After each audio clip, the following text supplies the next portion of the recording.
Welcome guys. ये जो series है ये भी कल्टीवेशन और पावर और मैजिक पर डिपेंड है। तो इस सीरीज़ में भी कल्टीवेशन और मैजिक आपको देखने को मिलेगा। तो इसी के साथ एपिसोड 1 हमारा शुरू होता है और हमें दिखाया जाता है एक जगह को जहाँ पर कि बहुत ही ज़्यादा तूफान और बिजलियाँ कड़क रही होती हैं।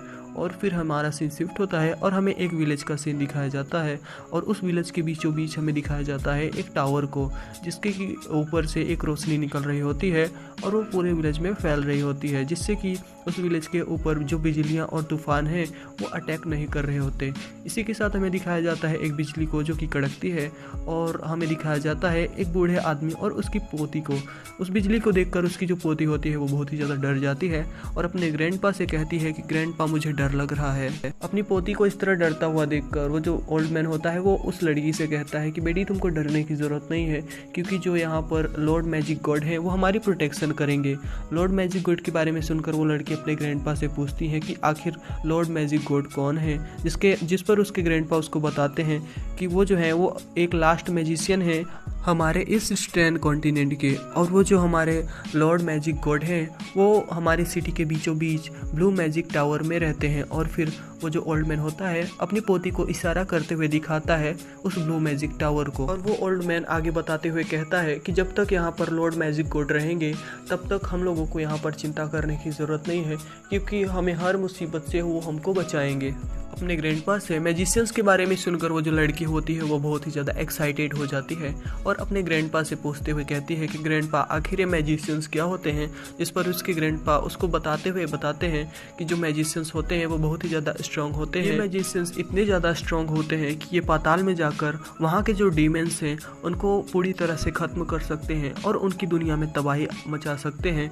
और यहाँ तक कि जो एबेस है वहाँ पर जाकर जो बहुत ही ज़्यादा खतरनाक डीमंस है उनसे भी फाइट कर सकते हैं, और जो सी है उस सी में जाकर वहाँ के भी जो डीमंस होते हैं उनको भी मार सकते हैं, और आकाश में जो ड्रैगन्स रहते हैं उनको भी मार कर उनकी दुनिया को ख़त्म कर सकते हैं। मैजिशियंस गॉड इतने ज़्यादा पावरफुल होते हैं कि जो अर्थ और हेवन होता है वो उनको डिस्ट्रॉय और उनको बना सकते हैं।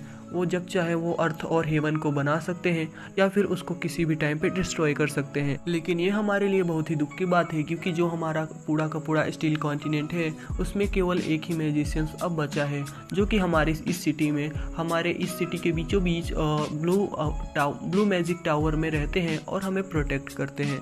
मैजिशियंस के बारे में ऐसी बातें सुनकर वो जो लड़की होती है वो बहुत ही ज़्यादा एक्साइटेड हो जाती है और कहती है कि ग्रैंडपा तब तो मैं बड़ी होकर भी एक मैजिशियंस बनूंगी। जिस पर उसके ग्रैंडपा उसको सहलाते हुए कहते हैं काश ऐसा हो पाता, क्योंकि 2000 साल पहले ही मैजिशियंस बनना बंद हो गए। और जिस पर उसकी जो पोती होती है वो कहती है कि तब तो मैं एक मैजिशियन गॉड से ही शादी करूंगी। और इसी के साथ हमारा सीन शिफ्ट होता है और हमें उस ब्लू मैजिक टेम्पल का सीन दिखाया जाता है। उस टेम्पल में हमें एक बंदे को दिखाया जाता है जो कि हमारा मेन कैरेक्टर होता है। वो चीखता है और कहता है कि आखिर अब मुझे कौन याद कर रहा है। दिन में कम से कम 10-12 बार तो मुझे याद कर ही लेते हैं, जिससे कि कारण मुझे हमेशा ये स्नीज होती रहती है। और फिर हमारा मेन कैरेक्टर उस टावर की ओर देखते हुए कहता है कि यहाँ पर टोटल 18 साल बीत चुके हैं मुझे इस दुनिया में आए हुए। और इससे हमें ये पता चलता है कि जो हमारा मेन कैरेक्टर है वो किसी और ही दुनिया से आया है, मतलब कि ये इसी का ही सीरीज है। और फिर हमारा मेन कैरेक्टर आगे सोचते हुए कहता है कि मुझे तो यहाँ आए हुए 18 साल हो गए और मेरे साथ जो आए थे वो मेरे से कहीं ज़्यादा आगे निकल गए। कोई तो गॉड बन गया, कोई सुप्रीम बन गया, कोई गैलेक्सी सुप्रीम बन गया, लेकिन मैं यहाँ पर फंसा रह गया, एक बुक की रखवाली करने वाला और एक मैकेनिक बनकर ही मैं यहाँ पर रह गया। और फिर हमें दिखाया जाता है उस विलेज का जो कि सेव करने लगता है, और वहाँ के जो बंदे होते हैं मतलब आदमी होते हैं वो बहुत ही ज़्यादा घबरा जाते हैं और कहते हैं कि ये तबाही फिर से आ गया। और तभी हमें एक बंदे को दिखाया जाता है जो कि कह रहा होता है कि अब तो हमें सिर्फ लॉर्ड मैजिक गॉड ही बचा सकते हैं। और तभी हमें उस टाउन को दिखाया जाता है जो कि पूरी तरह से शेक कर रहा होता है, मतलब कि बहुत खतरनाक वहाँ पर भूकंप आया हुआ होता है, जिसको कि फील हमारा मेन कैरेक्टर भी कर लेता है। और जो मैजिक टावर होता है पहले उसका कलर जो था वो ब्लू था, लेकिन अब उस मैजिक टावर का कलर रेड हो जाता है। और फिर हमारा मेन कैरेक्टर जो है उसी मैजिक टावर के पास बैठकर मेडिटेट करने लगता है और अपने ऑरा को रिलीज करता है। और फिर हमें दिखाया जाता है उसके ऑरा से कुछ वर्ड्स बनते हैं, जो वर्ड्स जाकर वो जो मैजिक टेम्पल होता है उस मैजिक टेम्पल में जाकर वो जो वर्ड्स होते हैं वो समाने लगते हैं। एक जगह पर जाके वो वर्ड जो है वो जाने लगते हैं, और जिससे कि वो जो मैजिक टेम्पल होता है उसका जो कलर होता है वो फिर से ब्लू हो जाता है। उस बड़ी तबाही को रोकने के बाद हमारा जो मेन कैरेक्टर होता है वो अपनी मेडिटेशन से उठता है और उस टावर की ओर देखते हुए कहता है कि मुझे पता नहीं है कि जो फिर्मामेंटल फॉर्मेशन है इस टावर की ये कब तक टिकने वाली है। और इसी के साथ हमारा जो मेन कैरेक्टर होता है वो मैजिक टेम्पल के अंदर जाने लगता है और तब हमारा सीन शिफ्ट होता है और हमें दिखाया जाता है एक डोर को जो कि खुलता है और उस डोर से हमारा मेन कैरेक्टर जो है उस मैजिक टेम्पल में एंटर करता है। और तब हमारा जो मेन कैरेक्टर होता है वो उस टावर के अंदर जाने के बाद उस फार्मेशन को देखता है, फायर मेटल फार्मेशन को। और फिर उस फार्मेशन को देखते हुए हमारा जो मेन कैरेक्टर है वो कहता है ये टोटल पूरे 2000 साल जो है वो मैजिक टाइम कैलेंडर का बीत चुका है। ये जो वर्ल्ड है, मैं इस वर्ल्ड में तो केवल 18 साल से हूँ, लेकिन इस वर्ल्ड के पहले के जो वॉरियर्स है वो बहुत ही ज़्यादा स्ट्रॉन्ग थे। इस कॉन्टिनेंट ने बहुत ही पावरफुल वॉरियर को जन्म दिया है जो कि इस टावर के गार्ड थे। उनमें से तो कोई मार्टियल गॉड था, तो कोई स्वार्ड गॉड था, कोई डार्क ड्रैगन किंग था, कोई तो एल्फ्स की क्वीन थी, कोई बहुत ही ज़्यादा पावरफुल वॉरियर था, कोई तो भवन का किंग था और कोई जो था वो इस कॉन्टिनेंट का ही किंग था। लेकिन यह बहुत ही दुख की बात है क्योंकि लगभग 3000 साल पहले ये जो इस कॉन्टिनेंट की जो ग्लोरी थी वो पूरी तरह से चली जा चुकी है। मतलब कि जो इस कॉन्टिनेंट के बहुत ही स्ट्रॉन्ग वॉरियर थे जो कि इस कॉन्टिनेंट और इस मैजिक टेम्पल को गार्ड करते थे दुश्मनों से, वो लगभग 3000 साल पहले ही मरे जा चुके हैं। और फिर दिखाया जाता है हमें जो हमारा मेन कैरेक्टर होता है वो हेवन और अर्थ की एनर्जी को अपने हाथ में गैदर करता है और उस एनर्जी को गैदर करते हुए ये पता लगाता है कि जो हेवन और अर्थ की एनर्जी है वो बहुत ही कम होती जा रही है। हमारा मेन कैरेक्टर उदास होते हुए कहता है कि मैं कब तक आखिर इस तरह इस कॉन्टिनेंट और इस मैजिक टावर को प्रोटेक्ट कर पाऊंगा। और इसी के साथ हमें दिखाया जाता है हमारा जो मेन कैरेक्टर होता है वो उस लाइब्रेरी को साफ करने लगता है। तभी हमारे मेन कैरेक्टर की नज़र एक बुक पर पड़ती है जिसको कि वो अपने पावर से अपने पास बुलाता है।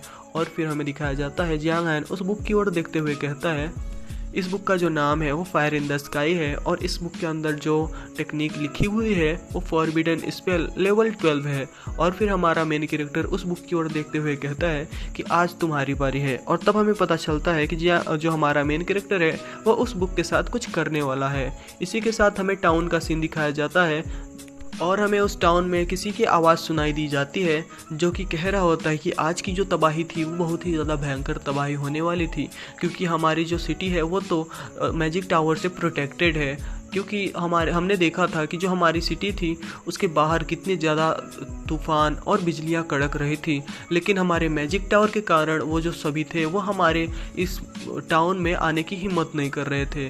और तभी हमें दिखाया जाता है वो वहाँ लोग कुछ बात कर रहे होते हैं कि हमारी जो मैजिक गॉड है, लॉर्ड गॉड हैं, वो बहुत ही ज़्यादा पावरफुल हैं, उनके रहते हुए हमें यहाँ पर कुछ नहीं हो सकता। और इसी के साथ हमारा ये जो पार्ट होता है ये यहीं पर ख़त्म होता है। सो फ्रेंड्स, अगर आपको वीडियो अच्छी लगी तो कमेंट जरूर करिएगा।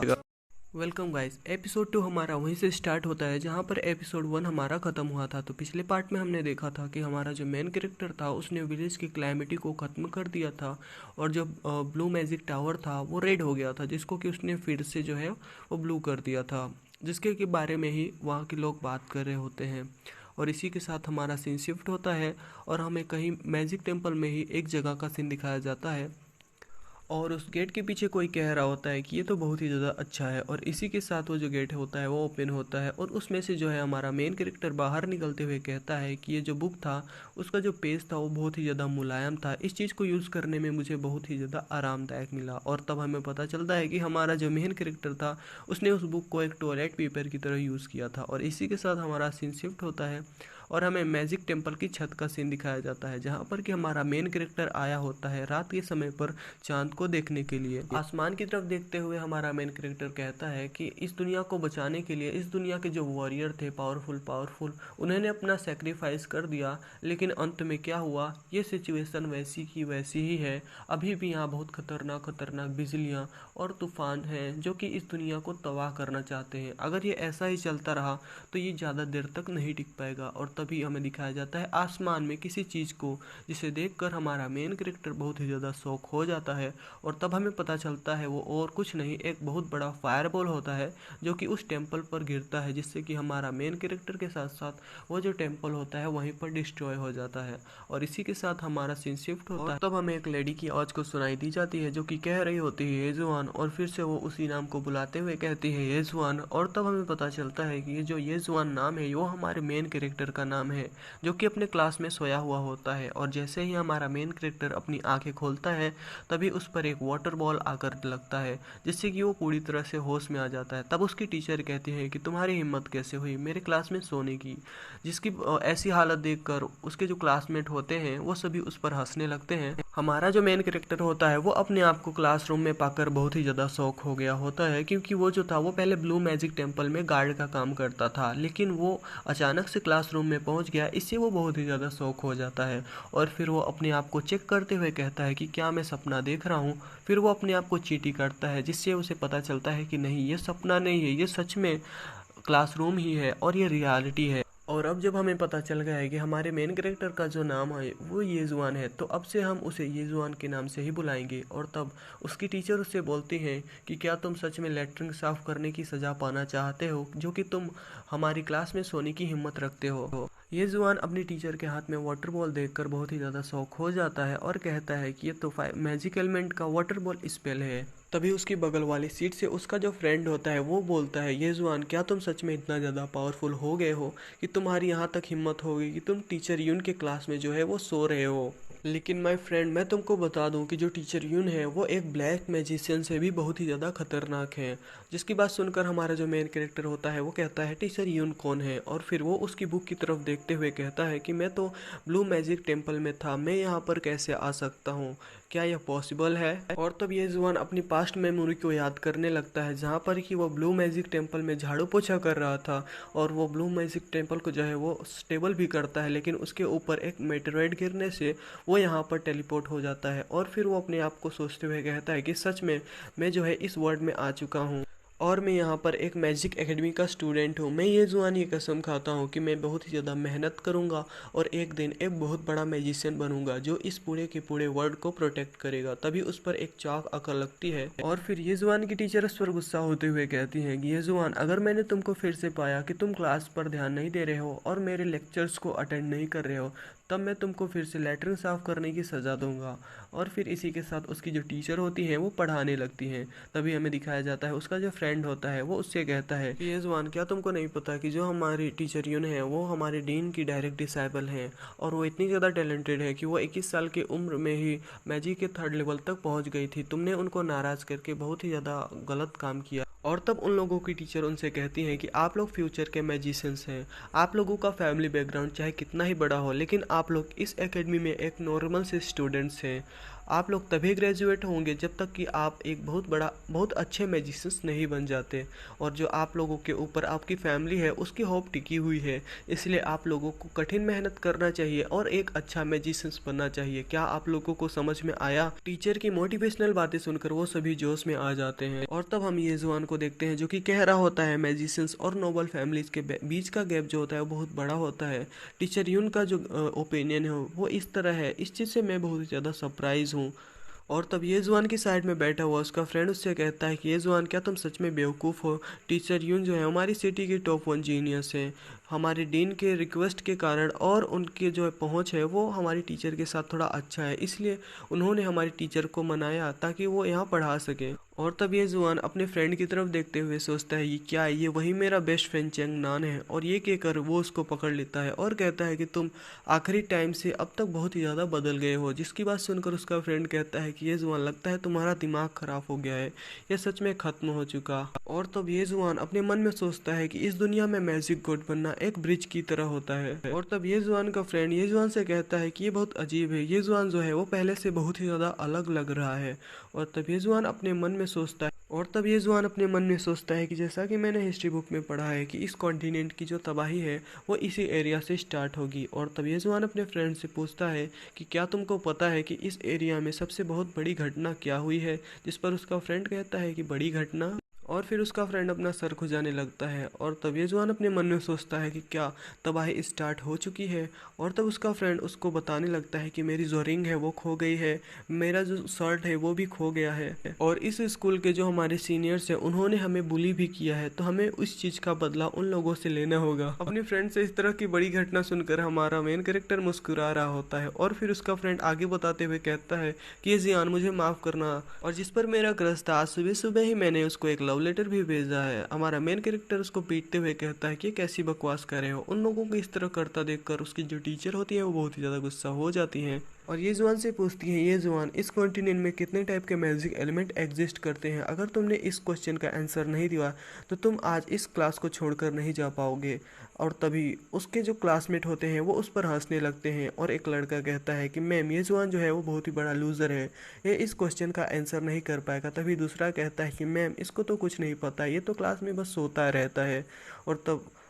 और ये जुआन एक स्माइल पास करता है और कहता है मैजिक एलिमेंट जो है वो 5 स्टेजेस में डिवाइडेड हैं। पहला जो है 4, दूसरा 5, तीसरा 6, चौथा 9th और इन्फिनिटिव। तो मैम, आप किस एलिमेंट के बारे में जानना चाहती हैं? ये जुआन की बातें सुनकर उसके क्लासमेट उसके ऊपर जोर जोर से हंसने लगते हैं और तब एक लड़की कहती है कि यहाँ पर 5 स्टेजेस कुछ नहीं होते, जो एलिमेंट होते हैं वो टोटल 9 होते हैं। कोई बेवकूफ़ ही होगा जो इसके बारे में नहीं जानता। और दूसरा क्लासमेट कह रहा होता है कि ये जुआन इडियट से बड़ा इडियट है। तब उसकी टीचर कहती है कि बकवास करना बंद करो और ये जुआन से कहती है कि क्या है 5 स्टेजेस, जिस पर ये जुआन कहता है पहले स्टेजेस में 4 मैजिक एलिमेंट होते हैं जो कि earth, water, fire and wind होते हैं। और जो दूसरे स्टेजेस होते हैं, हमारे इस कॉन्टिनेंट में एक ग्रेट मैजिशियन का जन्म हुआ जिन्होंने की 2 मैजिक एलिमेंट को मिलाकर एक नया मैजिक एलिमेंट बनाया जो कि अर्थ और वाटर को मिलाकर एक वुड एलिमेंट बनाया, जो कि मिलाकर टोटल 5 एलिमेंट हो जाते हैं। और उन्हीं मैजिशियन से प्रेरित होकर हमने एक नए एलिमेंट को खोजा जो कि थंडर एलिमेंट था।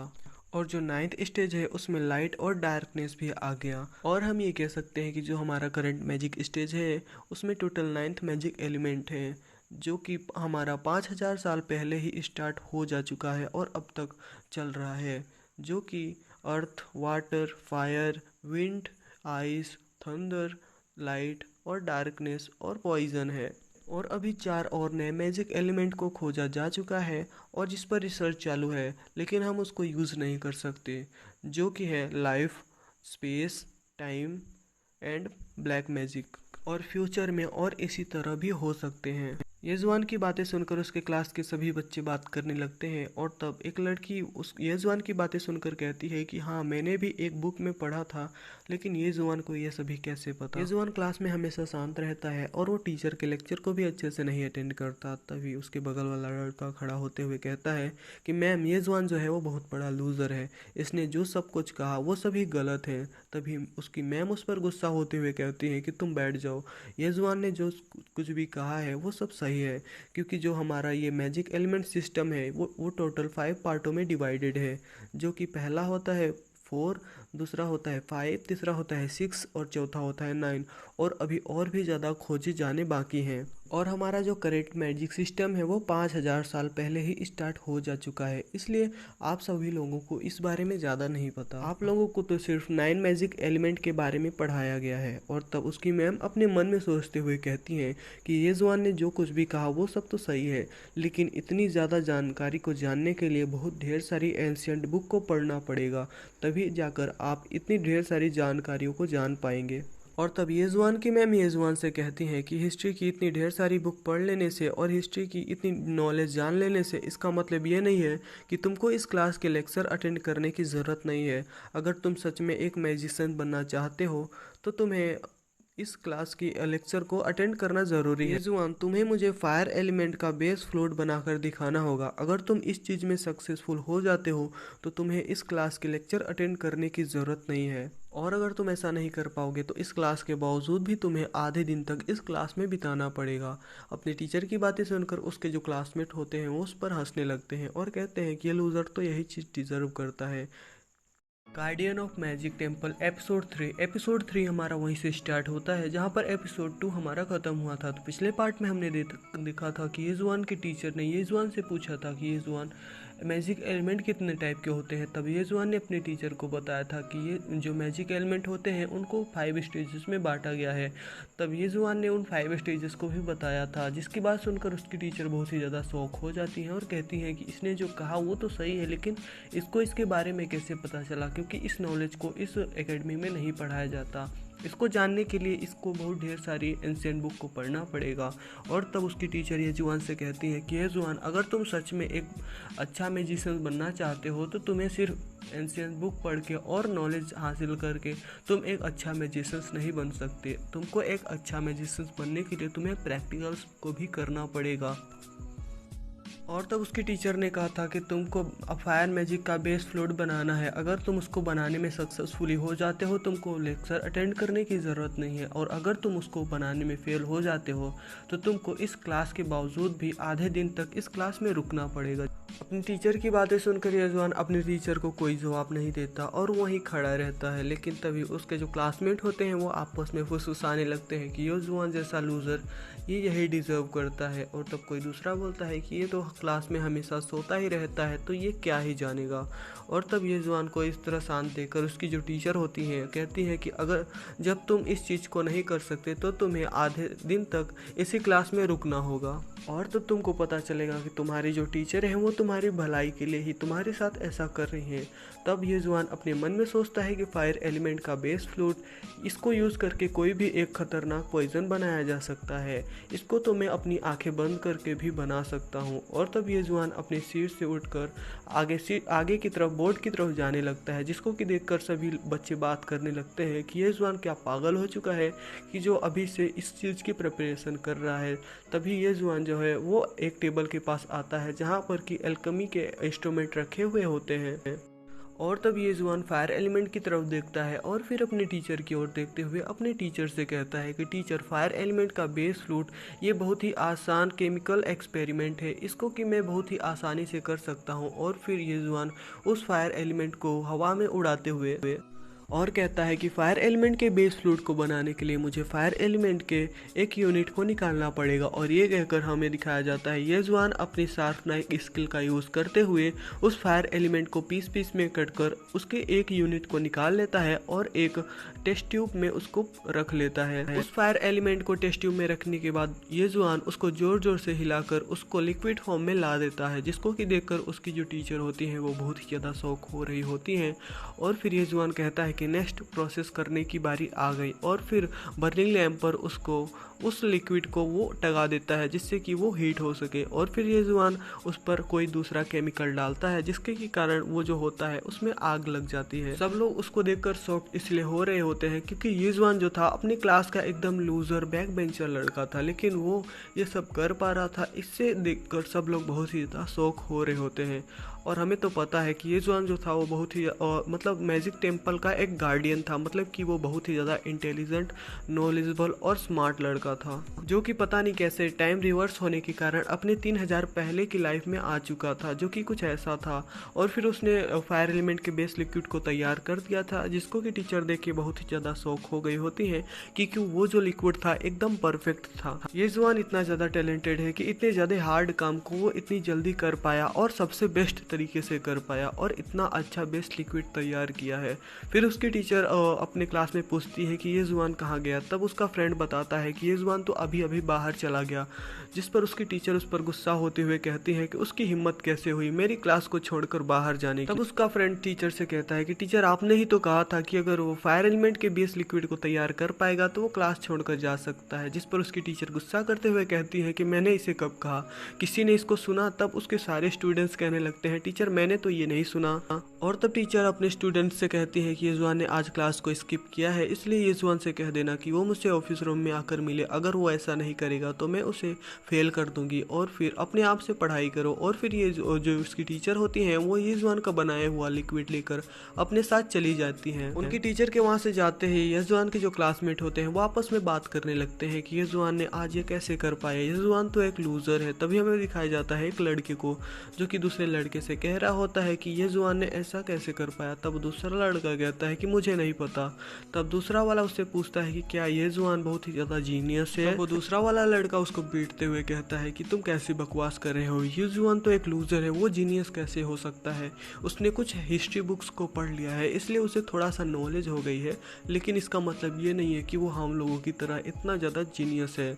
येजुआन लूजर का लूजर ही रहेगा। उसकी बात सुनकर येजुआन का फ्रेंड होता है वो उस पर गुस्सा करते हुए कहता है कि लूजर तो तुम हो। येजुआन के फ्रेंड चंगनान की बातें सुनकर वो दूसरा वाला लड़का बहुत ही ज्यादा गुस्सा हो जाता है और कहता है कि तुम्हारी हिम्मत कैसे हुई येजुआन के खातिर मुझे ऑफेंड करने की। और फिर वो अपने हाथ में एक फायरबॉल को बनाकर येजुआन के फ्रेंड चंगनान के ब्रेंच पर अटैक कर देता है, जिससे कि चंगनान की जो ब्रेंच होती है वो बीच से टूटकर वहां पर जलने लगती है। और तब उसके क्लासमेट बात करने लगते हैं कि जो लियू है वो हमारे क्लास का सीनियर मैजिक अप्रेंटिस्ट है, वो बहुत ही ज़्यादा पावरफुल है। और तब लियू चंगनान से कहता है कि तुम्हारी हिम्मत कैसे हुई, तुम एक छोटे कीड़े जिसको कि मैजिक के बारे में कुछ ज़्यादा भी नहीं पता। तभी उसके क्लास की जो मॉनिटर होती है वो उन लोगों पर गुस्सा करते हुए कहती है कि तुम्हारे लोगों की हिम्मत कैसे हुई क्लास में फाइट करने की, तुम लोग बाहर निकलो क्लास से।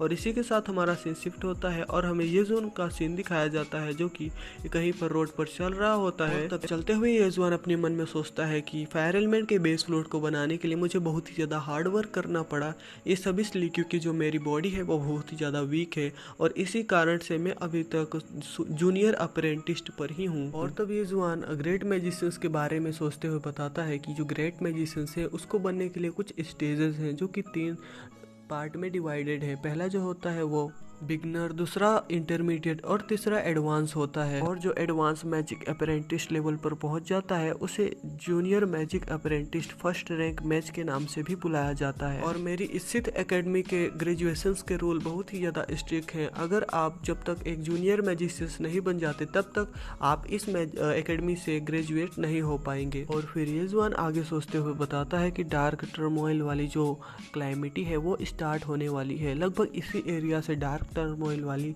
जो क्लाइमिटी है वो स्टार्ट होगी, इसलिए मुझे अपने आप को बहुत ही जल्दी इम्प्रूव करना होगा और अपने साथ साथ इस पूरी की पूरी कॉन्टिनेंट को बचाना होगा। मेरा ये जो कॉलेज है इसके पास खुद का मैजिक एलिमेंट अवेकनिंग रूम है, जिसके के कारण आप अपने मैजिक एलिमेंट को अवेक कर सकते हैं। मैजिक एलिमेंट अवेकनिंग रूम को आप तभी यूज कर सकते हैं जब तक कि आप एक जूनियर मैजिशियन ना हो, उसके पहले आपको ये रूम यूज करने की अनुमति नहीं है। जो हमारा मेन कैरेक्टर है वो मैजिक एलिमेंट अवेकनिंग रूम के पास आया हुआ होता है और कहता है कि जब तक सभी स्टूडेंट्स अपनी क्लास को अटेंड कर रहे हैं तब तक मेरे पास चांस है इस रूम को यूज करके अपने मैजिक एलिमेंट को अवेक करने का। और फिर हमें मैजिक अवेकनिंग एलिमेंट के अंदर का सीन दिखाया जाता है। येजुआन एक मैजिक एलिमेंट अवेकनिंग रूम के पास जाकर उसका दरवाजा खोलता है। फ्रेंड्स, अगर आप चाहते हैं कि हम किसी और नई सीरीज को स्टार्ट करें और जिसको कि किसी ने एक्सप्लेन नहीं किया हो तो आप उसको कमेंट कर सकते हैं, हम उसको जरूर ही एक्सप्लेन करेंगे। और फ्रेंड्स, अगर आपको वीडियो अच्छी लगी तो प्लीज़ वीडियो को लाइक करना और एक कमेंट जरूर करिएगा। और अगर आप चैनल पे नए हो तो चैनल को सब्सक्राइब करें, बगल वाले बेल आइकन को ऑल पे सिलेक्ट करें ताकि हमारे इस तरह वीडियो सबसे पहले आप देख सकें। एपिसोड 4 हमारा वहीं से स्टार्ट होता है जहाँ पर एपिसोड 3 हमारा ख़त्म हुआ था। तो पिछले पार्ट में हमने देखा था कि हमारा जो मेन कैरेक्टर होता है वो मैजिक अवेकनिंग रूम में जाता है अपने मैजिक को अवेक करने के लिए। और तब हमारा पार्ट 4 यहीं से स्टार्ट होता है और तब हमें हमारे मेन कैरेक्टर को मैजिक अवेकनिंग रूम के सामने दिखाया जाता है जो कि अपने मन में कह रहा होता है कि मैजिक अवेकनिंग रूम को वही लोग यूज़ कर सकते हैं जो कि एक सीनियर अप्रेंटिस्ट लेवल पर होते हैं। लेकिन जो हमारा मेन कैरेक्टर येजुआन होता है वो चोरी छिपके आया हुआ होता है मैजिक अवेकनिंग रूम में अपने मैजिक को अवेक करने के लिए, क्योंकि उसको पता होता है कि बिना सीनियर अप्रेंटिस मैजिक लेवल पर गए हुए अपने मैजिक को कैसे अवेक किया जाता है। और फिर हमारा मेन कैरेक्टर उस रूम के गेट को खोलकर अंदर आता है और तब हमें अंदर एक फॉर्मेशन को दिखाया जाता है जो कि मैजिक अवेकनिंग की फॉर्मेशन होती है। और तब येजुआन कमरे में इधर उधर देखने लगता है, तभी उसे एक बॉल दिखती है जो कि मैजिक एलिमेंट को चेक करने के लिए होती है कि किसके पास कौन सा मैजिक एलिमेंट की पावर है। और तब मेन कैरेक्टर बताते हुए कहता है कि ये जो बॉल है ये बहुत ही ज़्यादा ओल्ड है। और फिर हमारा जो मेन कैरेक्टर येजुआन होता है वो उस बॉल पर अपना हाथ रखता है जिससे कि उसे पता चल सके कि उसके पास कौन कौन सा मैजिक एलिमेंट की पावर है। और तभी वो बॉल जो है वो ग्लो करने लगती है जिससे हमारे मेन कैरेक्टर को पता चल जाता है कि उसके पास कौन कौन सा मैजिक एलिमेंट की पावर है जो कि वुड, विंड और फायर एलिमेंट की पावर होती है, जिसे देखकर वो बहुत ही ज्यादा शॉक हो जाता है और कहता है कि मेरे पास तो 3 एलिमेंट की पावर है। फिर येजुआन आगे बताते हुए कहता है कि ये जो मैजिक एलिमेंट की पावर है ये तो सिर्फ एक बेस पावर है एक मैजिशियंस की। एक मैजिशियंस कितना ज्यादा स्ट्रांग होता है और कितना ज्यादा स्ट्रांग बनेगा वो उसके माइंड पावर पर डिपेंड करती है। उसके माइंड पावर से ही उसे पता चलता है कि वो कितना ज्यादा स्ट्रांग होगा। और फिर येजुआन फॉर्मेशन के दूसरी तरफ रखे हुए माइंड टेस्टिंग और की तरफ जाता है जिससे कि उसे पता चल सके कि उसका जो माइंड पावर है वो कितना कितना स्ट्रॉन्ग है। और फिर ये जुआन उस माइंड टेस्टिंग स्टोन के ऊपर अपना हाथ रखता है। जुआन के उस ओर पर हाथ रखने के कारण वो जो ऑब होता है वो चमकता है और फिर ये जुआन उदास होते हुए कहता है कि जो मेरी माइंड पावर है वो सिर्फ 2% है, इसी कारण मैं अभी तक एक जूनियर अप्रेंटिस लेवल पर हूँ। इसलिए इस चीज़ में कोई आश्चर्य नहीं है क्योंकि मुझे 1 साल से ज़्यादा हो गया इस एकेडमी में आए हुए, लेकिन जो मेरी पावर है वो ज़रा भी नहीं बढ़ी है। लेकिन जो मेरी मेंटल स्ट्रेंथ है, और ये कहकर ये जुआन उस ऑर्ब पर दोबारा हाथ रखता है, जिससे कि कारण जो ऑर्ब होता है वो बहुत ही ज़्यादा ग्लो करके वहीं पर ब्लास्ट हो जाता है। और इसी के साथ अब हमारा जो मेन कैरेक्टर ये जुआन होता है वो अलग अलग ऑर्ब के ऊपर अपना हाथ रख के अपनी अलग अलग बॉडी कंडीशन को चेक करता है और फिर अपनी बॉडी कंडीशन को चेक करने के बाद कहता है कि इस चीज़ में कोई आश्चर्य नहीं है कि मेरा लेवल जरा भी नहीं बढ़ रहा,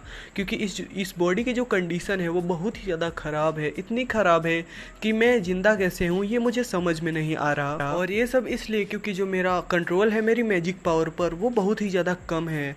और फिर ये जुआन कहता है कि इस चीज़ को फिक्स कैसे करना है वो मुझे अच्छी तरह से पता है। और फिर ये जुआन उस फॉर्मेशन के बीच में जाकर बैठ जाता है और फिर मेडिटेट करने लगता है और मेडिटेट करते हुए अपने ऑरा को रिलीज़ करता है। हमें दिखाया जाता है हमारे मेन कैरेक्टर ये जुआन के चारों तरफ ऑरा को, जो कि बहुत ही ज़्यादा फ्लो कर रहा होता है उस फॉर्मेशन के कारण। और फिर ये जुआन कहता है कि मुझे अपने मैजिक पावर पर कंट्रोल करने के लिए मेरे पास जो 3 एलिमेंट है जो कि वुड, विंड और फायर है उन सभी को स्टेबल करना होगा, क्योंकि वो सभी बहुत ही ज़्यादा अनस्टेबल हैं।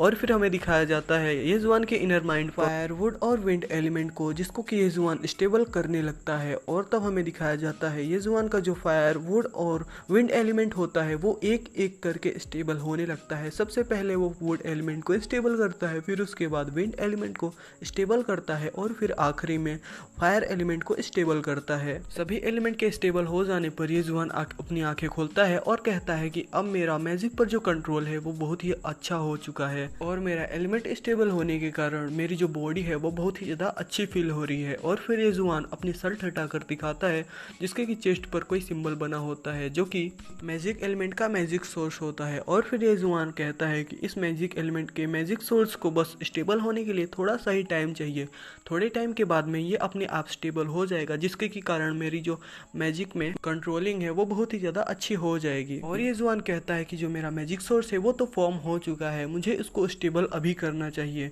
और फिर ये जुआन फिर से मेडिटेट करने लगता है और अपने हाथों से कोई सिंबल बनाता है जिससे कि उसका जो मैजिक सोर्स होता है वो स्टेबल होने लगता है। फिर हमें बताया जाता है ये जुआन का जो मैजिक सोर्स होता है वो पहली बार, फिर उसके बाद दूसरी बार, फिर उसके बाद 3rd रियल में, फिर उसके बाद 4th रियल में, फिर उसके बाद 5th रियल में, फिर ऐसे ही करते करते वो टोटल 8th रियल में अपने मैजिक सोर्स को स्टेबल कर लेता है। फिर ये जुआन कहता है कि मेरी जो करंट रियल में है ब्रेक थ्रू करने की वो सिर्फ 8 टाइम है। और फिर ये जुआन कहता है कि मेरी जो पावर है वो एक सीनियर अप्रेंटिस लेवल पर हो चुकी है, जिससे कि मैं एक ग्रेट मैजिशियंस को भी हरा सकता हूँ। और फिर ये जुआन अपनी विंड ब्लेड को यूज करते हुए एक दीवार पर अटैक करता है। उसके इम्पैक्ट को देखकर ये जुआन बहुत ही ज़्यादा खुश हो जाता है और कहता है कि मेरे लिए आज ये बहुत ही ज़्यादा खुशी का दिन है। और फिर इसी के साथ हमारा सीन शिफ्ट होता है और हमें ये जुआन का ही सीन दिखाया जाता है जो कि कह रहा होता है कि जूनियर अप्रेंटिस भी बहुत ही ज़्यादा वीक होता है, मुझे 10 दिनों के अंदर सीनियर मैजिक अप्रेंटिस लेवल पर पहुंचना होगा, लेकिन मेरी जो बॉडी है वो बहुत ही ज़्यादा वीक है, इस बॉडी के रहते हुए मैं सीनियर अप्रेंटिस लेवल पर नहीं पहुंच पाऊंगा। सबसे पहले मुझे अपनी बॉडी को ट्रेन करना होगा, जिसके कारण मैं बड़ी ही आसानी के साथ सीनियर मैजिक अप्रेंटिस लेवल पर पहुंच सकूं। और फिर ये जुआन उस रूम से बाहर निकलते हुए वहां से जाने लगता है। और ये जुआन जब अपने रूम से निकल कर जा रहा होता है तभी उसको उसी जगह पर एक दूसरा रूम दिखाई देता है, जिसको कि देखकर ये जुआन सोचता है कि इस रूम में आखिर कौन हो सकता है। और फिर हमें दिखाया जाता है जो ये जुआन होता है उस रूम को खोलता है और जब ये जुआन उस गेट को खोलकर उस रूम में देखता है तो उसे उस रूम में एक लड़की दिखाई दी जाती है जो कि उस रूम में कल्टीवेट कर रही होती है, जिसको कि देखकर ये जुआन अपने मन में सोचता है कि आखिर ये है कौन जो कि इतनी कम उम्र में ही जूनियर मैजिशियंस लेवल पर पहुंच गई है, जो कि बहुत ही ज़्यादा रेयर है। और इसका जो कल्टीवेशन एलिमेंट है वो फायर एंड आइस है, जो कि बहुत ही ज़्यादा अजीब बात है कि ये फायर और आइस को एक साथ ही कल्टीवेट कर पा रही है। और तब ये जुआन उसको गौर से देखते हुए कहता है कि नहीं, इसका जो एलिमेंट है वो फायर का है, लेकिन इसके पास जो आइस एलिमेंट है वो उसकी खुद की पावर है। क्या इसकी जो बॉडी है वो आइस एलिमेंट बॉडी है? इस तरह की जो बॉडी होती है वो जन्म से ही बहुत ही ज़्यादा रेयर बॉडी होती है, क्योंकि इस तरह की बॉडी वाले लोग को एक गॉड लेवल का ह्यूमन माना जाता है, जो कि आगे चलकर एक गॉड रियम तक भी जा सकते हैं। इसके पास तो आइस बॉडी है जो कि बहुत ही ज़्यादा रेयर होती है, लेकिन ये फायर एलिमेंट को साथ में क्यों कल्टीवेट कर रही है? फायर एलिमेंट और आइस एलिमेंट को साथ में कल्टीवेट करना बहुत ही ज़्यादा हार्ड होता है और ये लगभग इम्पॉसिबल होता है, लेकिन ये इन दोनों को एक साथ कल्टीवेट कर रही है। अगर इसने थोड़ी सी भी गलती की तो इसकी जो जान है वो जा सकती है। और तब ये जुआन अपने मन में सोचता है कि मेरी जो पिछली लाइफ है, मैंने तो इसके बारे में कभी नहीं सुना कि किसी ने आइस और फायर के एलिमेंट को एक साथ कल्टीवेट किया हो। और फिर ये जुआन अपने मन में आगे सोचते हुए बताता है कि हाँ, मुझे याद आया, मुझे एक लड़की का नाम याद है जिसने कि आइस और फायर एलिमेंट को एक साथ कल्टीवेट किया था, जिसके की कारण उसकी जो बॉडी है वो अंदर से कोलैप्स कर गई और उसकी मौत वहीं पर हो गई। इस लड़की को देख के मुझे वही लड़की लग रही है, क्योंकि जो इसकी फायर और आइस बॉडी है वो आगे चलकर आपस में कोलैप्स कर सकती हैं और जिसके की कारण इसकी जान भी जा सकती है। मुझे किसी भी तरह से इसकी मदद करनी होगी जिससे कि ये आगे चल के फ्यूचर में मेरी हेल्प कर सके। और फिर ये जुआन अपने विंड एलिमेंट को अपने हाथ में एक कील की तरह यूज़ करते हुए उस लड़की की मदद करने के लिए तैयार होता है। और इसी के साथ हमारा एपिसोड 5। सो है गाइस, अगर आपने इसके पिछले पार्ट को नहीं देखा है तो आपको ये पार्ट समझ में नहीं आएगा, तो आप जाकर पहले इसके पिछले पार्ट को देख लें, तभी आपको ये पार्ट समझ में आएगा। तो इसके पार्ट का लिंक हमने डिस्क्रिप्शन में डाल रखा है, आप वहाँ से भी जाकर उसके प्लेलिस्ट को चेक कर सकते हैं। तो एपिसोड 5 हमारा वहीं से स्टार्ट होता है जहाँ पर एपिसोड 4 हमारा ख़त्म हुआ था। तो पिछले पार्ट में हमने देखा था कि ये जो होता है एक रूम का गेट खोलकर वहाँ झाँकता है जहाँ पर कि एक लड़की होती है जिसके की पास फायर एलिमेंट और आइस बॉडी होती है, जो कि दोनों को एक साथ कल्टीवेट कर रही होती है। जिसे देखकर हमारा मेन कैरेक्टर सोचता है कि अगर ये ऐसा ही चलता रहा तो ये दोनों जो एलिमेंट है वो आपस में कोलैप्स कर जाएंगे, जिससे कि इसकी जान जो है वो चली जाएगी। तब ये जीवन सोचता है कि मुझे इसकी मदद करनी होगी जिससे कि इसकी जान बच सके। मैंने अभी इसको फायर और आइस एलिमेंट को एक साथ कल्टीवेट करने से नहीं रोका तो आगे चलकर ये बहुत ही ज़्यादा दिक्कत खड़ी होगी और इसका जो कल्टीवेशन बेस है वो आपस में कोलैप्स करने लगेगा इसके दोनों एलिमेंट के कारण, क्योंकि जो इसका एलिमेंट है वो फायर एलिमेंट है और इसकी बॉडी वो आइस बॉडी है जो कि रेयर गॉड बॉडी होती है। इसको तो सिर्फ आइस बॉडी कल्टीवेट करनी चाहिए जिससे कि इसका कल्टीवेशन बहुत ही ज़्यादा फास्ट तरीके से ग्रो करेगा। बस इस दोनों एलिमेंट को यूज़ करने से इसका जो कल्टीवेशन है वो कुछ % बढ़ जाता है, लेकिन अगर ये आइस बॉडी को बस कल्टीवेट करेगी तो इसका कल्टीवेशन थोड़ा भले से ही धीरे होगा, लेकिन बाद में जाकर ये एक गॉड लेवल क्रीचर बन सकती है। और अगर ऐसा ही ये करती रहेगी तो बाद में चलकर ये ज़रूर मरेगी। तो इसे मुझे हेल्प करना होगा जिससे कि इसके भी जान बच सके। और ये कहकर हमारा मेन कैरेक्टर येजुआन अपने मन में सोचता है कि मैं आखिर इसकी मदद किस तरह से करूं, ये तो बस कल्टीवेट करने में ही ध्यान दे रही है। अगर मैंने इसको डिस्टर्ब किया तो भी इसकी जान जा सकती है, क्योंकि किसी के कल्टीवेशन को बीच में रोकना उसके जान को खतरा हो सकता है।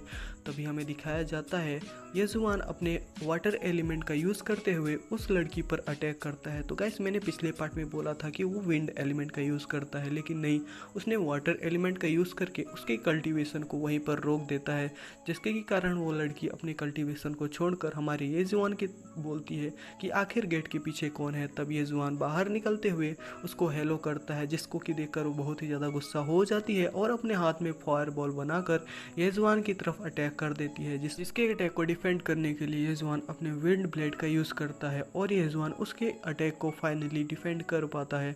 और फिर येजुआन उस लड़की से बोलता है कि ब्यूटीफुल लड़की, मैंने तुम्हारी जान बचाई, इसके बदले तुम मुझसे शादी करने की बजाय तुम मुझ पर अटैक कर रही हो। जिस पर वो लड़की उससे पूछती है कि आखिर तुम कौन हो जिसके पास विंड ब्लेड है और तुम्हारी हिम्मत कैसे हुई मेरे कल्टीवेशन को बीच में रोकने के लिए। तब येजुआन उसे कहता है कि मैंने तुमसे पहले कहा है कि मैंने तुम्हारी जान बचाई है। येजुआन की बातें सुनकर वो लड़की कहती है कि मैं ठीक हूँ, तुमको मेरी जान बचाने की कोई ज़रूरत नहीं है। और तब वो लड़की येजुआन के बैच को देखते हुए कहती है, तुम कोई भी हो यहाँ से चले जाओ। जिस पर जियानहान कहता है कि सच में तुम बहुत ही ज़्यादा गुस्सैल हो, मैं इस चीज़ से चिंतित हूँ कि तुमसे शादी कौन करेगा, और मैं यहाँ तक सही हूँ कि तुम्हारे पास जो बॉडी है वो आइस बॉडी है। जिस पर वो कहती है कि तो क्या सारा का सारा कॉलेज जानता है कि मेरे पास आइस बॉडी है। तब येजुआन कहता है कि जब तुम पैदा हुई थी तब से लेकर 5 साल तक तुम्हारा जो फेस था वो हमेशा बहुत ही ज़्यादा कोल्ड रहा होगा, और जब तुम 8 साल की हुई होगी तो तुम्हारी सारी की सारी बॉडी जो है वो कोल्ड से ढक गई होगी, जिसके के कारण तुम्हें हमेशा पेन होता होगा और जब तक तुम जियोगी तब तक तुम्हारी बॉडी इसी तरह पेन में रहेगी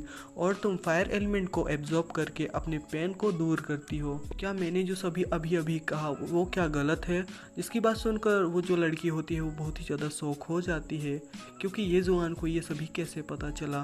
तब वो लड़की उससे पूछती है कि तुम्हें इस बारे में कैसे पता चला। तब ये जुआन उसको आगे बताते हुए कहता है कि तुम जब डॉक्टर के पास गई होगी तो तुमको डॉक्टर ने ये ज़रूर कहा होगा कि तुम 18 साल से ज़्यादा नहीं जी सकती और डॉक्टर ने तुमको सलाह दी होगी कि तुम फायर एलिमेंट को यूज़ करो और उसको एब्जॉर्ब करो और उसकी प्रैक्टिस करो, जिसके के कारण जो तुम्हारी लाइफ है वो थोड़ी ज़्यादा हो जाएगी। और तब वो लड़की बताती है कि आइस एलिमेंट को मैं प्रैक्टिस नहीं कर सकती क्योंकि मेरी फैमिली मेम्बर ने कहा है कि मैं आइस एलिमेंट को प्रैक्टिस करूँगी तो मैं मारी जाऊँगी। जिस पर ये जुआन कहता है कि सच में ये आइस बॉडी ही है।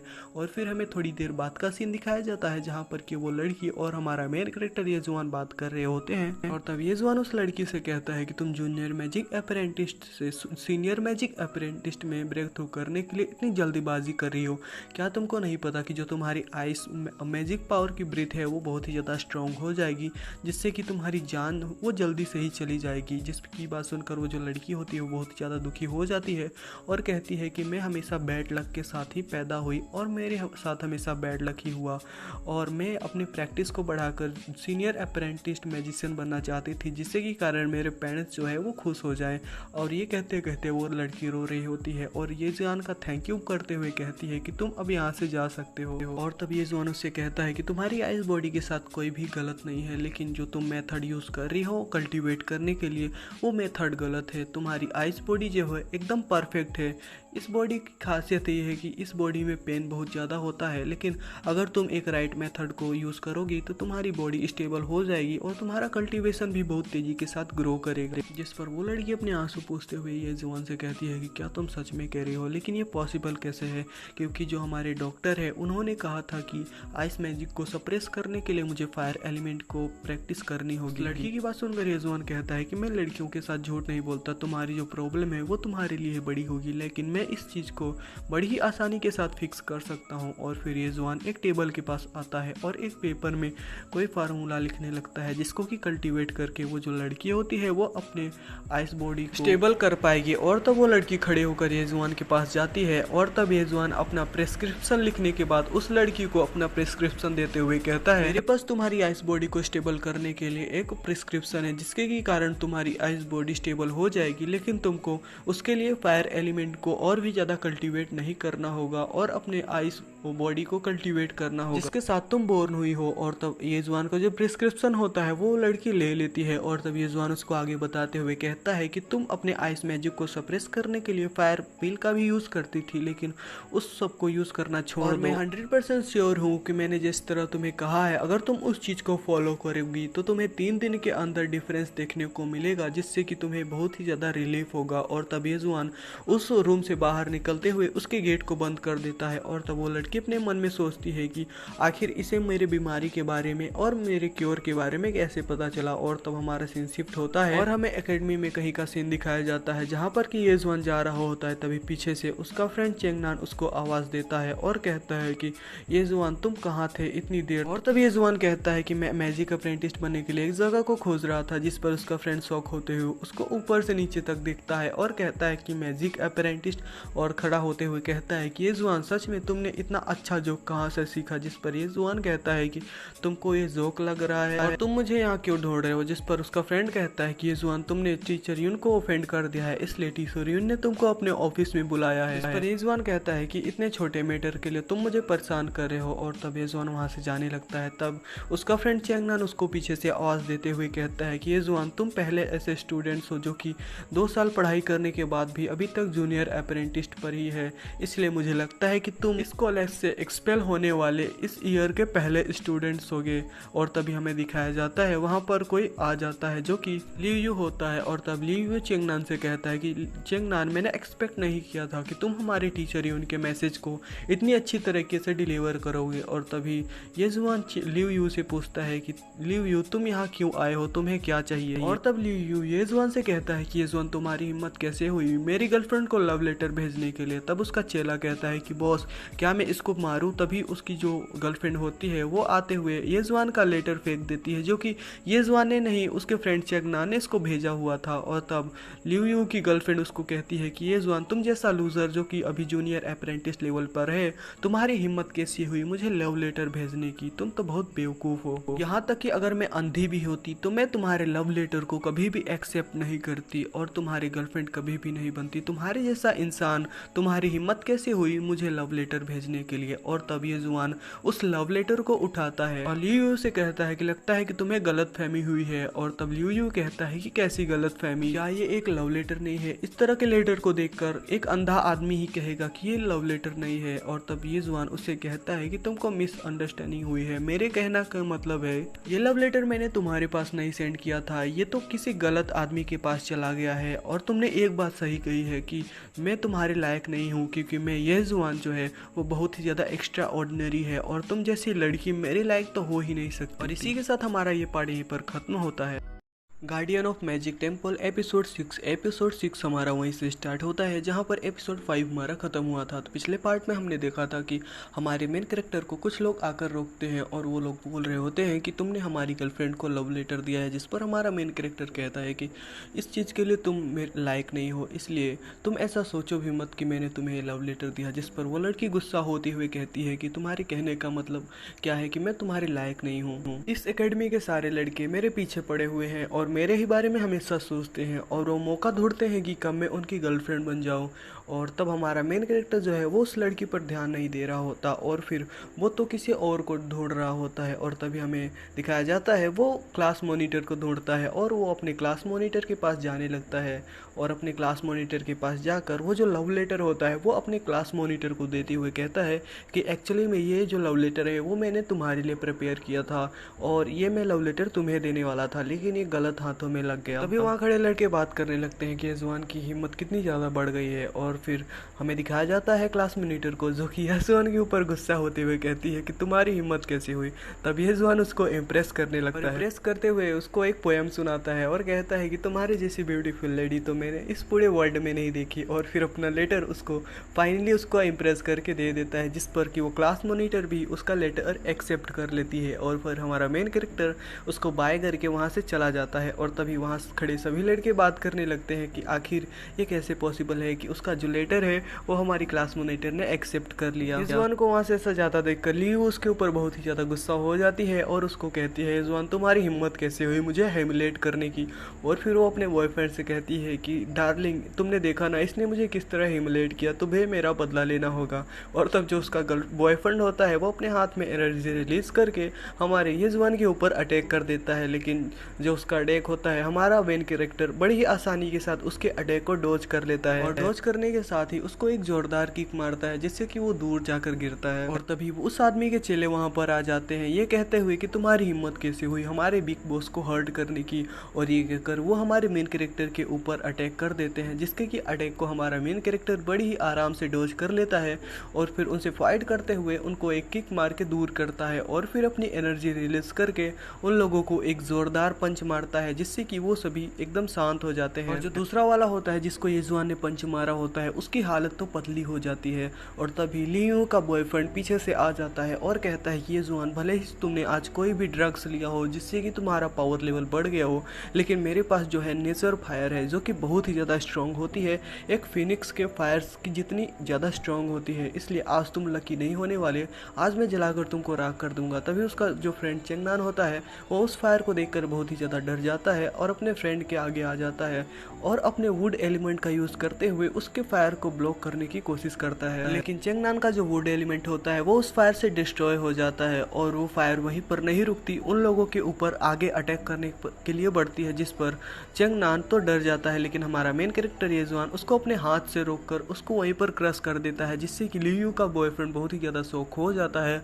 और तब चेंगनान अपने फ्रेंड की तरफ देखते हुए कहता है कि यजवान तुमने ये सब कैसे कर लिया। और तभी हमारे दूसरी तरफ दिखाया जाता है कि जो लियू का बॉयफ्रेंड होता है वो वहीं पर नहीं रुकता, वो ढेर सारी फायरबॉल बनाकर हमारे मेन कैरेक्टर चेंगनान के ऊपर अटैक कर देता है, जिसको कि हमारा मेन कैरेक्टर अपने विंड ब्लेड से डिफेंड कर लेता है। येजुआन को इस तरह फाइट करता देखकर वहाँ खड़े सभी लड़के शौक हो जाते हैं और कहने लगते हैं कि मैंने येजुआन को ऐसा पहले कभी नहीं देखा। येजुआन तो हमेशा लूजर बनने की कोशिश करता था और वो हमेशा जूनियर अप्रेंटिस लेवल पर ही था, लेकिन अचानक से ये इतने पावरफुल वॉरियर को कैसे हरा पा रहा है। और तभी हमें दिखाया जाता है उस मॉनिटर को जिसके कि येसन ने लव लेटर दिया होता है और वो कह रही होती है कि विंड ब्लेड फायरबॉल से वीक होता है, लेकिन येजुआन ये कैसे कर पा रहा है, वो एक ही अटैक से उस फायरबॉल को क्रश कर पा रहा है। और तब हमें येजुआन को दिखाया जाता है जिसको कि चेंगनान कह रहा होता है येजुआन अब हम आगे क्या करने वाले हैं, जिस पर येजुआन उसके कंधे पर हाथ रखते हुए कहता है कि मैं तो हमेशा से ही एक शांत और सुखी जीवन जीना चाहता था, लेकिन कुछ लोग आकर मेरे जीवन में परेशानी खड़ी कर रहे हैं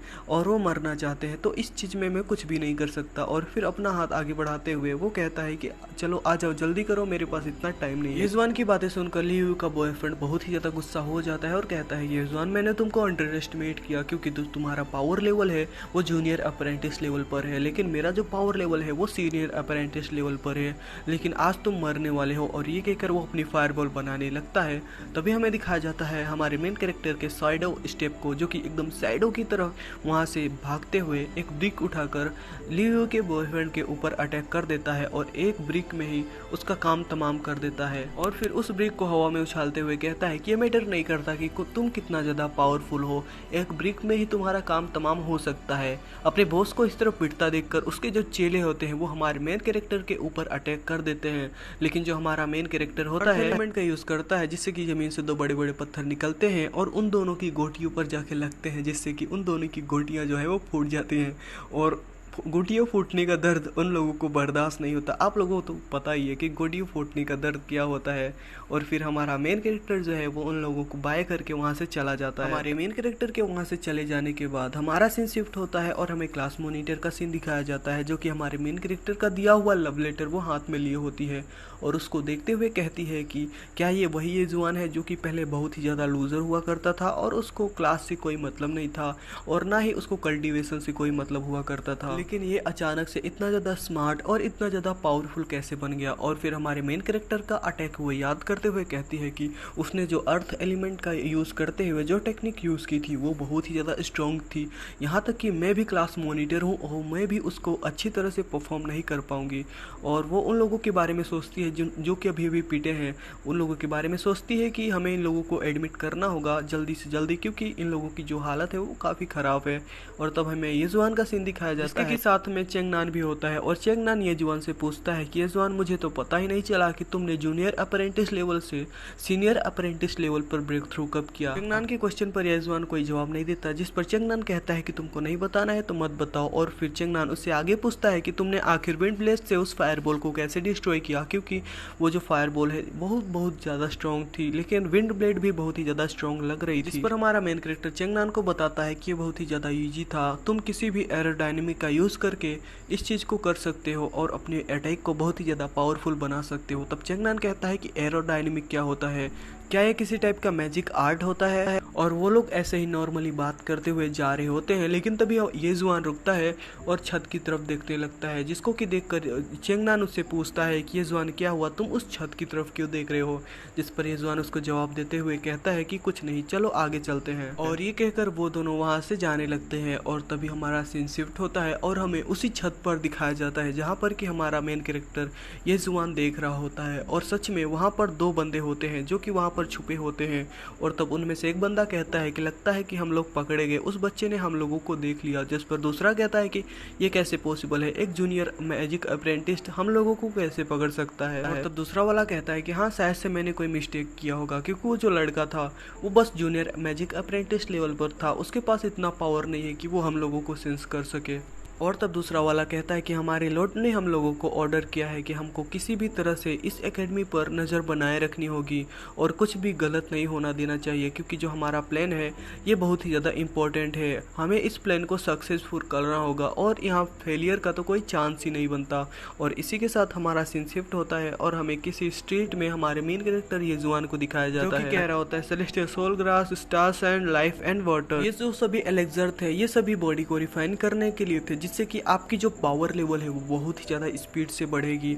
और मुझे पता नहीं है कि ये जो सभी सामान है ये ब्लैक रॉक सिटी में मिलेंगे कि नहीं। येजुआन को ऐसा बकवास करता देखकर चेंगनान उससे पूछता है कि येजुआन तुम क्या कह रहे हो, जिस पर येजुआन कहता है कि कुछ नहीं। और फिर येजुआन अपने आसपास देखते हुए कहता है कि क्या वंडरफुल टाइम है, चारों तरफ मैजिक एलिमेंट और मैजिक की स्मेल है, सभी लोग बहुत ही ज्यादा अच्छी लाइफ जी रहे हैं। लेकिन लोगों को नहीं पता कि प्लेस जो होता है वो कितना ज्यादा रेयर होता है और उसकी कोई कीमत नहीं लगाई जा सकती। प्रीसियस प्लेस को प्रोटेक्ट करना होता है जो कि अब खतरे में आ चुका है। और इसी के साथ हमारा ये पार्ट यहीं पर खत्म होता है। सो वेलकम फ्रेंड्स, उम्मीद करते हैं आप सब बढ़िया होंगे। तो guardian of magic temple episode 7 हमारा वहीं से स्टार्ट होता है जहां पर एपिसोड 6 हमारा खत्म हुआ था। पिछले पार्ट में हमने देखा था कि हमारा जो मेन कैरेक्टर था वो उस जगह को आसपास देखता है और उस जगह को देखते हुए कह रहा होता है कि ये जो जगह है वो बहुत ही ज़्यादा शांत है और यहाँ पर मैजिक की स्मेल बहुत ही ज़्यादा अच्छी है। लेकिन ये जो जगह है वो हमेशा तक ऐसे ही नहीं रहने वाली, क्योंकि इस जगह पर जो तबाही है वो आने वाली है बहुत ही जल्द। और इसी के साथ हमारा सीन शिफ्ट होता है और हमें शाम का सीन दिखाया जाता है जहाँ पर कि हमारा मेन कैरेक्टर कहीं पर जा रहा होता है। और तब हमें पता चलता है कि जो हमारा मेन कैरेक्टर है वो एक मार्केट में आया हुआ होता है जो कि ट्रेडिंग मार्केट होता है, जहाँ पर कि हमारा मेन कैरेक्टर कुछ सामान खरीदने वाला होता है जिसको कि यूज़ करके वो अपनी बॉडी को रिफाइन कर पाए, जिससे कि उसकी जो कल्टीवेशन स्पीड है वो बहुत ही ज़्यादा तेज़ी से बढ़ पाए। और तब हमें दिखाया जाता है वो और उसका फ्रेंड चेंगनान उस मार्केट में एंटर करते हैं। तो कोई अपना वहाँ पर ब्लैक आयरन बेच रहा होता है बहुत ही सस्ते में, तो कोई बहुत ही कम दाम में स्टार आयरन बेच रहा होता है। स्टार आयरन का नाम सुनकर हमारा मेन कैरेक्टर उस दुकान पर जाता है जो कि स्टार आयरन को बेच रहा होता है। उस दुकान पर पहुंचने के बाद येजुआन को पता चलता है कि स्टार आयरन का वो एक बो होता है जिसको कि वो दुकानदार दिखाते हुए कहता है कि ये जो बो है वो बहुत ही ज़्यादा स्ट्रॉन्ग है और इसकी जो रेंज है वो 1000 मीटर है और इस बो से आप किसी भी स्नो बीस्ट को मार सकते हैं, चाहे वो स्नो बुल हो, जो कि बहुत ही ज़्यादा स्ट्रॉन्ग होता है। जिस पर चेंगनान कहता है कि ये तो बहुत ही ज़्यादा अच्छा सामान है, जिस पर वो आदमी हमारे मेन कैरेक्टर येजुआन को बेवकूफ़ बनाते हुए कहता है कि आप दोनों की बहुत अच्छी निगाहें हैं, ये जो बो है वो सच में बहुत ही ज़्यादा अच्छी है। उस दुकानदार से बो लेते हुए येजुआन उस बो को चेक करने लगता है और चेक करते हुए कहता है कि ये जो बो है वो स्टार आयरन से बना है, लेकिन ये इतना भी खास नहीं है। जिस पर वो जो दुकानदार होता है येजुआन की बातें सुनकर बहुत ही ज़्यादा दुखी हो जाता है और कहता है कि लिटिल ब्रदर, तुम क्या जानते हो इस बो के बारे में। स्टार आयरन जो है वो सबसे बढ़िया मटेरियल है किसी भी वेपन को बनाने के लिए। इस बो से तुम किसी भी खतरनाक स्नो बीस्ट को बड़ी ही आसानी के साथ मार सकते हो अगर वो फर्स्ट ऑर्डर का हो तो। और इस बो की जो रेंज है वो 1000 मीटर है और अगर तुम एक फॉर्मेशन का यूज़ करते हुए इस बो को यूज़ करोगे तो इसकी जो रेंज है वो बढ़ जाएगी 500 मीटर प्लस, तब इसकी रेंज जो है वो 1500 मीटर हो जाएगी। तब चेंगनान उससे उस बो का प्राइस पूछता है जिस पर वो बताता है 2000 सिल्वर कॉइन, जिस पर चेंगनान कहता है कि ये तो बहुत ही ज़्यादा है। चेंगनान की बातें सुनकर वो शॉप ओनर उन लोगों से कहता है कि अगर तुम लोगों को ये बो नहीं खरीदना है तो तुम लोग मेरा टाइम वेस्ट मत करो, तुम लोग यहाँ से जा सकते हो। तब येजुआन उस बो को वहाँ पर रखते हुए कहता है कि ये जो बो है वो बहुत ही ज़्यादा फैंसी है और इसका जो डिज़ाइन है बहुत ही ज़्यादा यूनिक है, इसलिए मुझे लगता है कि इसका जो आयरन है वो लो ग्रेड का स्टार आयरन यूज़ हुआ होगा, क्योंकि अगर आप प्योर स्टार आयरन का यूज करेंगे तो इसको इतना अच्छे से डिजाइन नहीं कर पाएंगे। पर वो दुकानदार गुस्सा होते हुए कहता है कि तुम ये क्या बकवास कर रहे हो, जिस पर येजुआन कहता है और तुम इस बो के रेंज की बात कर रहे हो जो कि 1000 मीटर है। मुझे ऐसा नहीं लगता कि इसकी जो रेंज है वो 1000 मीटर होगी, क्योंकि जो इसकी स्प्रिंग है वो बहुत ही ज़्यादा लो क्वालिटी की है। इसको ऐसे तुम पता कर सकते हो क्योंकि इसके स्प्रिंग में पैटर्न्स बने हुए हैं जो कि इसकी रेंज को कम कर देते हैं, इसलिए इसकी जो रेंज होगी वो लगभग 500 मीटर होगी। और फिर येजुआन चेंगनान को कहता है कि चलो यहाँ से चलते हैं। और तब हमें उसी शॉप पर खड़े हुए दो लोगों को दिखाया जाता है जो कि उस बो को ही खरीदने आए हुए थे, लेकिन हमारे मेन कैरेक्टर येजुआन की बातें सुनकर वो लोग भी समझ गए थे कि ये जो दुकानदार है वो उन लोगों को ठगने वाला था, जिस पर वो दोनों उस पर गुस्सा करने लगते हैं। और तब वो जो दुकानदार होता है वो कहता है कि हम लोगों के बीच अच्छी बातें हो सकती हैं, हम लोगों के बीच समझौता हो सकता है, और वो दोनों वहीं पर लड़ने लगते हैं। और इसी के साथ हमारा सीन शिफ्ट होता है और हमें उसी मार्केट में ही दूसरी जगह का सीन दिखाया जाता है जहां पर कि हमारा मेन कैरेक्टर और उसका फ्रेंड चेंगनान दोनों साथ में वही मार्केट पर घूम रहे होते हैं अपने एलेक्सर को कलेक्ट करने के लिए। लेकिन हम ये क्या देख रहे हैं, हमारा मेन कैरेक्टर अकेले और उसका फ्रेंड जो चेंगनान है वो अलग अलग शॉप में जाकर झांका ताकी कर रहा होता है, जिसको कि देखकर हमारा मेन कैरेक्टर मुस्कुराता है। और फिर हमें दिखाया जाता है एक शॉप ओनर को जो कि एक एलेक्सर बेच रहा होता है और कहता है कि इस एलेक्सर को यूज करके आपकी जो स्टेमिना पावर है वो बहुत ही ज्यादा बढ़ बढ़ जाएगी और आपका जो हीलिंग फैक्टर है वो भी बहुत ही ज़्यादा बढ़ जाएगा।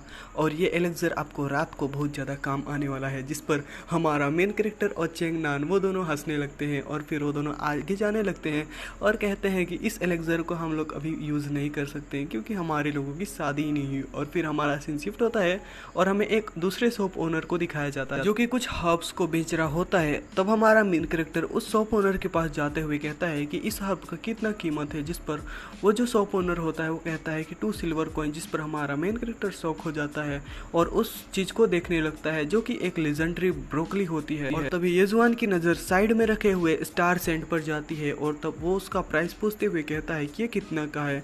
तब वो जो शॉप ओनर होता है उसकी प्राइस 2 सिल्वर कॉइन बताता है, जिस पर हमारा मेन कैरेक्टर शॉक होते हुए कहता है कि इतने सस्ता। और तभी वो जो शॉप ओनर होता है वो कहता है कि ब्रदर, क्या तुम यहाँ पंगा खड़ी करने के लिए आए हो? अगर मैं इन सभी चीज़ों को प्राइस बढ़ाकर बेचूंगा तो यहाँ की जो लॉ इन्फोर्समेंट टीम है वो मुझे यहाँ से भगा देगी और मुझे यहाँ पर सामान बेचने ही नहीं देगी। अगर तुमको चाहिए तो मैं तुमको ये 1 पाउंड 10 सिल्वर कॉइन्स में दे सकता हूँ। जिस पर येजुआन खुश होते हुए कहता है कि 10 सिल्वर कॉइन्स में 1 पाउंड, ये तो बहुत ही ज़्यादा सस्ता है। इतनी ज़्यादा प्रीशियस चीज़ें इतने कम दामों में ये और मुझे कहीं नहीं मिलेगी। और तभी चेंगनान येजुआन से कहता है कि येजुआन, ये सभी लो लेवल के मैजिक पोशन मटेरियल हैं और तुम 10 सिल्वर कॉइन्स में इन सभी को खरीद ले हो, ये सभी वर्थ नहीं है इस चीज के। तब येजुआन चेंगनान से कहता है कि चेंगनान, तुम्हें टेंशन लेने की जरूरत नहीं है, तुमको बाद में पता चलेगा कि मैं आखिर कर क्या रहा हूँ। और तब येजुआन उस शॉप ओनर से कहता है कि ये सभी चीजें मेरे लिए पैक कर दो, मैं इन सभी को खरीदूंगा। और तभी हमारा सीन शिफ्ट होता है और हमें येजुआन का दिखाया जाता है जिसने की उन सभी चीजों को खरीद लिया होता है। इतनी ज्यादा प्रीशियस चीजों को इतने कम दामों में मिल जाने के कारण येजुआन बहुत ही ज्यादा खुश हो गया था और उन सभी को कैलकुलेट कर रहा था कि इन सभी की जो रियल प्राइस है वो 1000 टाइम ज़्यादा होगी, लेकिन मुझे ये बहुत ही ज़्यादा कम दामों में मिल गई। लेकिन मुझे एक चीज़ नहीं मिली जो कि ब्लड ऑर्चिड ग्लास होता है।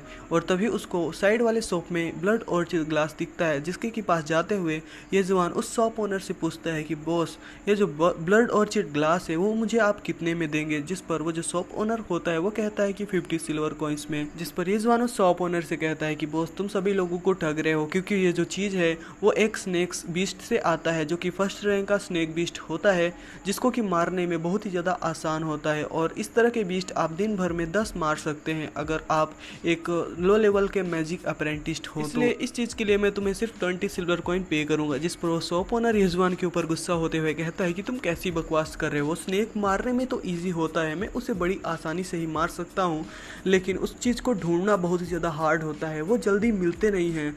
तब येजुआन उससे कहता है कि तुम गलत जगह पर ढूंढ रहे होगे, इसलिए वो तुमको नहीं मिले होंगे, तुम ऐसी जगह पर ढूंढो जहाँ की वो बहुत ढेर सारे होते हैं, मुझे ऐसी जगह पता है। जिस पर वो जो शॉप ओनर होता है वो येजुआन से कहता है कि इस तरह के जो स्नेक होते हैं वो क्लाउड की तरह होते हैं जिनका कोई ठिकाना नहीं होता। जिस पर येजुआन कहता है कि तुम ऐसा कैसे कह सकते हो, क्योंकि वो जो स्नेक होते हैं वो एक स्पेशल तरह की ट्री के पास जाते हैं रात के समय पर, मून वाली नाइट पर, जो कि फुल मून निकलता है तभी वो स्नेक है उस ट्री के पास जाते हैं, जिससे कि वो इसकी एनर्जी को एब्जॉर्ब कर पाए। और अगर तुम मुझे ब्लड ऑर्चिड ग्लास दे दोगे तब मैं तुम्हें उस ट्री के बारे में बता दूंगा। यहीं पर हमारा ये पार्ट खत्म होता है, तो चलिए मिलते हैं नेक्स्ट पार्ट में। सो फ्रेंड्स, अगर आपको वीडियो अच्छी लगी हो तो प्लीज वीडियो को लाइक करना, शेयर एंड कमेंट करना, और वीडियो कैसी थी कमेंट में जरूर। और अगर आप चाहते हैं कि हम इसी तरह से किसी और भी सीरीज को एक्सप्लेन करें तो आप उस सीरीज का नाम कमेंट कर सकते हैं, हम उस सीरीज